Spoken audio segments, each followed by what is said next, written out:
ਲਖੀਮਪੁਰ ਖੀਰੀ ਵਿੱਚ ਕਿਸਾਨਾਂ ਤੇ ਗੱਡੀ ਚਾੜਨ ਦਾ ਮੁੱਖ ਮੁਲਜ਼ਮ ਅਤੇ ਕੇਂਦਰੀ ਮੰਤਰੀ ਅਜੇ ਮਿਸ਼ਰਾ ਟੇਨੀ ਦਾ ਪੁੱਤਰ ਆਸ਼ੀਸ਼ ਮਿਸ਼ਰਾ ਦਾ ਜੇਲ੍ਹ ਵਿੱਚੋਂ ਬਾਹਰ ਆਉਣ ਦੇ ਨਾਲ ਕਈ ਸਵਾਲ ਖੜੇ ਹੋ ਗਏ ਨੇ। ਲਖੀਮਪੁਰ ਖੀਰੀ ਵਿੱਚ 23 ਫਰਵਰੀ ਨੂੰ VOTING ਹੋਣੀ ਹੈ, ਪਰ ਇਸ ਦੇ ਬਾਵਜੂਦ ਇਸ ਕਤਲकांड ਦਾ ਮੁੱਖ ਮੁਲਜ਼ਮ ਆਸ਼ੀਸ਼ ਮਿਸ਼ਰਾ ਜ਼ਮਾਨਤ ਤੇ ਜੇਲ੍ਹ ਤੋਂ ਬਾਹਰ ਆ ਚੁੱਕਿਆ ਹੈ। ਜੇਲ੍ਹ ਤੋਂ ਬਾਹਰ ਆ ਕੇ ਆਸ਼ੀਸ਼ ਮਿਸ਼ਰਾ ਮੁੱਖ ਗੇਟ ਤੇ ਉਹਨਾਂ ਦਾ ਇੰਤਜ਼ਾਰ ਕਰ ਰਹੇ ਮੀਡੀਆ ਦੇ ਸਵਾਲਾਂ ਤੋਂ ਬਚਦਿਆਂ ਖਿਸਕ ਗਏ। ਹਾਈ ਕੋਰਟ ਨੇ ਆਸ਼ੀਸ਼ ਮਿਸ਼ਰਾ ਤੇ ਕੁਝ ਸ਼ਰਤਾਂ ਰੱਖੀਆਂ ਨੇ, ਜਿਸ 'ਚ ਹੁਕਮ ਦਿੱਤਾ ਗਿਆ ਕਿ ਉਹ ਬਿਨਾਂ ਇਜਾਜ਼ਤ यूपी नहीं छड्डणगे ਅਤੇ ਜਾਂਚ ਵਿੱਚ सहयोग करनगे। इस मामले ਵਿੱਚ अदालत 'ਚ चार्जशीट पहला ही दायर की जा चुकी है। देखिए, ऑर्डर कॉपी में जो बेल हुई है आशीष मिश्रा की आज, वो सेक्शन 147, 148, 149, 307, 326, 427/34 और सेक्शन 30 ऑफ आर्म्स एक्ट, इसके अलावा 177 MV एक्ट में हुई है बेल। और इसके अलावा इसमें 302 और 120 भी, ये दोनों सेक्शंस भी थे, उसमें बेल अभी हाई कोर्ट से नहीं हुई है। और जब तक हाई कोर्ट से उसमें बेल नहीं होगी तब तक ये बाहर नहीं आ सकते हैं। रिहाई इनकी हो जाएगी इन संबंधित धाराओं में, वो उनकी बिल अप्रूव हो गई है, लेकिन बाकी अभी ये बाहर नहीं आएंगे। आपके पक्ष से क्या अब आगे कर रहे हैं? 302 और 120 भी में अभी हम बेल को अपोज कर सकते हैं, और वो करेंगे उसको। हम क्या है, कौन से ऐसे पॉइंट? उनको जो मिली है वो 307 मतलब अटेम्प्ट टू मर्डर में मिली है, 302 मेन सेक्शन इसमें है, और 120 भी क्रिमिनल कॉन्स्पिरेसी, तो उसमें भी बेल नहीं मिली है। ਭਾਰਤੀ ਕਿਸਾਨ ਯੂਨੀਅਨ ਦੇ ਆਗੂ ਰਾਕੇਸ਼ ਟਿਕੈਤ ਨੇ ਜੇਲ੍ਹ ਵਿੱਚੋਂ ਰਿਹਾ ਹੋਣ ਤੇ ਤਿੱਖੀ ਪ੍ਰਤੀਕਿਰਿਆ ਦਿੰਦੇ ਹੋਏ ਕਿਹਾ ਕਿ ਜਥੇਬੰਦੀ ਜ਼ਮਾਨਤ ਰੱਦ ਕਰਵਾਉਣ ਦੇ ਲਈ ਸੁਪਰੀਮ ਕੋਰਟ ਵਿੱਚ ਜਾਵੇਗੀ। ਰਾਕੇਸ਼ ਟਿਕੈਤ ਨੇ ਕਿਹਾ ਕਿ ਕਿਸਾਨਾਂ ਦੇ ਖਿਲਾਫ ਕੀਤੇ ਗਏ ਘਿਨੌਣੇ ਅਪਰਾਧ ਨੂੰ ਪੂਰੀ ਦੁਨੀਆ ਨੇ ਦੇਖਿਆ, ਪਰ ਮੁੱਖ ਮੁਲਜ਼ਮ ਨੂੰ 3 ਮਹੀਨਿਆਂ ਦੇ ਅੰਦਰ ਜ਼ਮਾਨਤ ਦੇ ਦਿੱਤੀ ਗਈ। ਉਹਨਾਂ ਨੇ ਕਿਹਾ ਕਿ BKU ਲਖੀਮਪੁਰ ਖੀਰੀ ਦੇ ਲੋਕਾਂ ਨਾਲ ਇਸ ਮੁੱਦੇ ਨੂੰ ਉਠਾਏਗੀ, ਜਿੱਥੇ 23 ਫਰਵਰੀ ਨੂੰ ਵੋਟਾਂ ਹੋਣਗੀਆਂ। ਸੰਯੁਕਤ ਕਿਸਾਨ ਮੋਰਚਾ ਅਤੇ ਭਾਰਤੀ ਕਿਸਾਨ ਯੂਨੀਅਨ ਕਿਸਾਨਾਂ ਨੂੰ ਲਾਮਬੰਦ ਕਰਨ ਲਈ ਯੂਪੀ ਵਿੱਚ ਭਾਜਪਾ ਨੂੰ ਵਾਅਦਿਆਂ ਨੂੰ ਪੂਰਾ ਕਰਨ ਵਿੱਚ ਅਸਫਲ ਰਹਿਣ ਲਈ ਵੋਟ ਰਾਹੀਂ ਸਜ਼ਾ ਦੇਣ ਲਈ ਲਾਮਬੰਦ ਕਰ ਰਿਹਾ ਹੈ। ਲਖੀਮਪੁਰ ਕਤਲੇਆਮ ਦੇ ਮੁੱਖ ਮੁਲਜ਼ਮ ਆਸ਼ੀਸ਼ ਮਿਸ਼ਰਾ ਦੀ ਰਿਹਾਈ ਇੱਕ ਵੱਡੇ ਸਿਆਸੀ ਵਿਵਾਦ ਵਿੱਚ ਘਿਰ ਚੁੱਕੀ ਹੈ, ਕਿਉਂਕਿ ਕਿਸਾਨਾਂ ਨੇ ਭਾਜਪਾ ਤੇ ਉਸ ਦੀ ਜ਼ਮਾਨਤ ਦੀ ਸਹੂਲਤ ਦੇਣ ਦਾ ਦੋਸ਼ ਲਗਾਇਆ। ਸਮਾਜਵਾਦੀ ਪਾਰਟੀ, ਰਾਸ਼ਟਰੀ ਲੋਕ ਦਲ ਅਤੇ ਕਾਂਗਰਸ ਨੇ ਵੀ ਇਸ ਮੁੱਦੇ ਤੇ ਭਾਜਪਾ ਵਿਰੁੱਧ ਤਿੱਖੀ ਮੁਹਿੰਮ ਛੇੜ ਦਿੱਤੀ ਹੈ। किसान ने आंदोलन किया, किसान को कुचला गया, अपनी जीप में मंत्री का बेटा आया, सबके सामने हजारों गवाह हैं, 6 किसानों को कुचल डाला। सरकार ने क्या किया? इस सरकार ने, जो मोदी जी कहते हैं, योगी जी कहते हैं कि आपकी सरकार है, इस सरकार ने आपके लिए क्या किया? मैं बताती हूँ क्या किया। मंच पर प्रधानमंत्री जी, मुख्यमंत्री जी उसी मंत्री के साथ आज भी खड़े होते हैं। रिहा कर दिया उसको, उसके बेटे को जमानत मिल गई है, रिहा कर दिया उसको। और जिन परिवारों से मैं मिली, जिन किसानों की मौत हुई, उनके परिवारों को कौन देखेगा? उनको कौन पूछेगा? मैं पूछना चाहती हूँ, क्यों सो रहे हो? क्या दे रही है ये सरकार तुमको?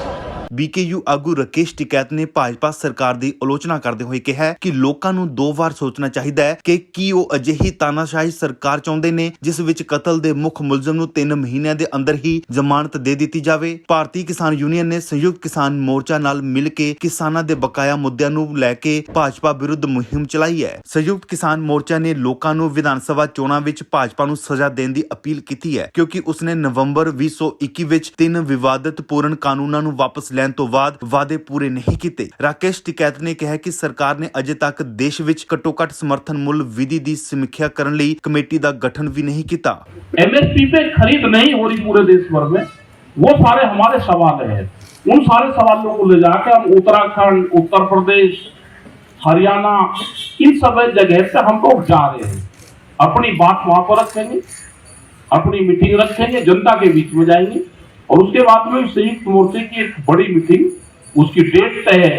ਕੇਂਦਰੀ ਖੇਤੀਬਾੜੀ ਮੰਤਰੀ ਨਰਿੰਦਰ ਤੋਮਰ ਨੇ ਹਾਲ ਹੀ ਵਿੱਚ ਰਾਜ ਸਭਾ 'ਚ ਦੱਸਿਆ ਕਿ ਕਮੇਟੀ 5 ਰਾਜਾਂ ਵਿੱਚ ਹੋਣ ਵਾਲੀਆਂ ਚੋਣਾਂ ਤੋਂ ਬਾਅਦ ਬਣਾਈ ਜਾਵੇਗੀ। ਭਾਰਤੀ ਕਿਸਾਨ ਯੂਨੀਅਨ ਦੇ ਯੂਪੀ ਮਿਸ਼ਨ ਨੇ ਇਸ਼ਾਰਾ ਕਰਦੇ ਹੋਏ ਉਸ ਦੀ ਹਾਲੀਆ ਲਖੀਮਪੁਰ ਫੇਰੀ ਮਿਸ਼ਨ ਯੂਪੀ ਦਾ ਹਿੱਸਾ ਸੀ। ਰਾਕੇਸ਼ ਟਿਕੈਤ ਨੇ ਕਿਹਾ ਕਿ ਕਿਸਾਨਾਂ ਨੇ 3 ਵਿਵਾਦਤ ਗ੍ਰਸਤ ਕਾਨੂੰਨਾਂ ਨੂੰ ਰੱਦ ਕਰਨ ਅਤੇ ਉਹਨਾਂ ਦੇ ਮੁੱਦਿਆਂ ਨੂੰ ਹੱਲ ਕਰਨ ਲਈ ਇੱਕ ਕਮੇਟੀ ਬਣਾਉਣ ਦੇ ਸਰਕਾਰ ਦੇ ਭਰੋਸੇ ਤੋਂ ਬਾਅਦ ਆਪਣੇ ਸਾਲ ਲੰਬੇ ਅੰਦੋਲਨ ਨੂੰ ਮੁਅੱਤਲ ਕਰ ਦਿੱਤਾ ਸੀ। ਹੁਣ BKU ਨੇ ਅਜੇ ਮਿਸ਼ਰਾ ਵਿਰੁੱਧ ਕਾਰਵਾਈ ਸਮੇਤ ਸਾਰੀਆਂ ਲਟਕਦੀਆਂ ਮੰਗਾਂ ਨੂੰ ਲੈ ਕੇ ਸਰਕਾਰ ਦੀ ਅਸੰਵੇਦਨਸ਼ੀਲਤਾ ਵਿਰੁੱਧ ਲਖੀਮਪੁਰੀ ਤੋਂ ਪੱਕਾ ਮੋਰਚਾ ਸ਼ੁਰੂ ਕਰ ਦਿੱਤਾ ਹੈ। ਲਖੀਮਪੁਰ ਖੀਰੀ ਅਤੇ ਪੀਲੀਭੀਤ ਵਾਲੇ ਤਰਾਈ ਖੇਤਰ ਦੇ ਕਿਸਾਨ ਨਾਰਾਜ਼ਗੀ ਪੈਦਾ ਹੋਣ ਦੇ ਬਾਵਜੂਦ ਵਿਰੋਧੀ ਪਾਰਟੀਆਂ ਨੇ ਆਪਣੇ ਫਾਇਦੇ ਲਈ ਇਸ ਨਤੀਜੇ ਦਾ ਫਾਇਦਾ ਉਠਾਇਆ ਹੈ। ਕਿਸਾਨਾਂ ਨੇ ਵਚਨ ਲਿਆ, ਇੱਥੇ ਕਿਸਾਨ ਸਮਾਜਵਾਦੀ ਪਾਰਟੀ ਦੀ ਹਿਮਾਇਤ ਕਰਨਗੇ। ਉੱਗੇ ਸਿੱਖ ਕਿਸਾਨ ਆਗੂ ਤੇਜਿੰਦਰ ਸਿੰਘ ਵਿਰਕ ਜੋ ਕਿ ਖੁਦ ਬੁਰੀ ਤਰ੍ਹਾਂ ਜ਼ਖਮੀ ਹੋਏ ਸਨ, ਉਹਨਾਂ ਨੇ ਸਪਾ ਮੁਖੀ ਅਖਿਲੇਸ਼ ਯਾਦਵ ਨਾਲ ਹੱਥ ਮਿਲਾਇਆ ਕਿਉਂਕਿ ਉਹਨਾਂ ਨੇ ਸੂਬੇ ਵਿੱਚ ਭਾਜਪਾ ਨੂੰ ਹਰਾਉਣ ਲਈ ਆਪਣੇ ਹੱਥਾਂ ਵਿੱਚ ਅਨਾਜ ਫੜ ਕੇ ਅੰਨ ਸੰਕਲਪ ਲਿਆ। ਇਸ ਤੋਂ ਬਾਅਦ ਜ਼ਮਾਨਤ ਦੇ ਰੋਲੇ ਰੱਪੇ 'ਚ ਨਿਗਾਸ ਵਿਧਾਨ ਸਭਾ ਹਲਕਾ ਯੂਪੀ ਚੋਣਾਂ ਦਾ ਧੂਰਾ ਬਣ ਗਿਆ ਹੈ। ਇਹ ਸਿੱਖ ਕਿਸਾਨਾਂ ਦੀ ਭਾਜਪਾ ਵਿਰੋਧੀ ਮੁਹਿੰਮ ਦਾ ਕੇਂਦਰ ਹੈ। ਤਿਕੋਣੀਆਂ ਉਸੇ ਹੀ ਇਲਾਕੇ ਵਿੱਚ ਪੈਂਦਾ ਹੈ ਜਿੱਥੇ ਕਿਸਾਨ ਮਾਰੇ ਗਏ ਸਨ। ਇਸ ਮੁੱਦੇ ਨੇ ਇਲਾਕੇ ਦੇ ਸਿੱਖ ਅਤੇ ਹਿੰਦੂ ਭਾਈਚਾਰੇ ਨੂੰ ਵੀ ਵੰਡ ਦਿੱਤਾ ਹੈ। ਸਮਾਜਵਾਦੀ ਪਾਰਟੀ ਜਿਸ ਨੂੰ 2017 ਦੀਆਂ ਚੋਣਾਂ ਵਿੱਚ ਹਰਾਇਆ ਗਿਆ ਸੀ, ਕਿਸਾਨਾਂ ਦੇ ਮੁੱਦੇ ਤੇ ਬੋਨਸ ਵਜੋਂ ਸਮਰਥਨ ਦੇ ਵਾਅਦੇ ਦੀ ਉਮੀਦ ਕਰ ਰਿਹਾ ਹੈ। ਬੀਜੇਪੀ ਨੇ ਪਿਛਲੀ ਵਾਰ ਪਾਲੀਆ, ਨਿਗਾਸਨ, ਲਖੀਮਪੁਰ ਖੇੜੀ, ਸ਼੍ਰੀਨਗਰ ਅਤੇ ਗੋਰਕਨ ਵਿਧਾਨ ਸਭਾ ਹਲਕਿਆਂ 'ਚ ਜਿੱਤ ਹਾਸਲ ਕੀਤੀ ਸੀ। ਨਿਗਾਸਨ ਮੂਲ ਰੂਪ ਵਿੱਚ ਇੱਕ ਮੁਸਲਿਮ ਬਹੁਲਤਾ ਵਾਲਾ ਹਲਕਾ ਹੈ ਜਿਸ ਵਿੱਚ ਲਗਭਗ 1 ਲੱਖ ਮੁਸਲਿਮ ਵੋਟਰ ਨੇ, ਜਿਸ ਦੇ ਬਾਅਦ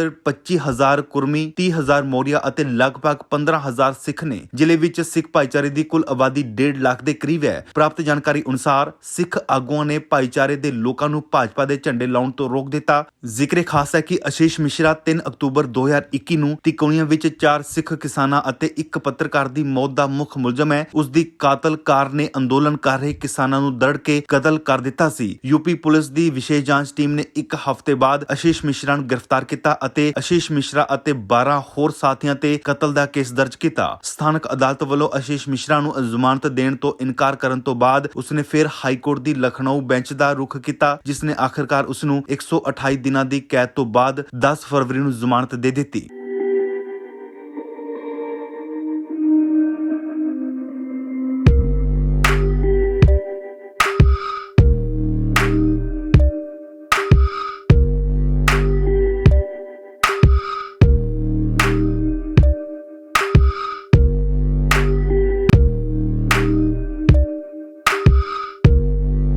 ਸਾਡੇ YouTube ਚੈਨਲ ਨੂੰ ਸਬਸਕ੍ਰਾਈਬ ਕਰੋ।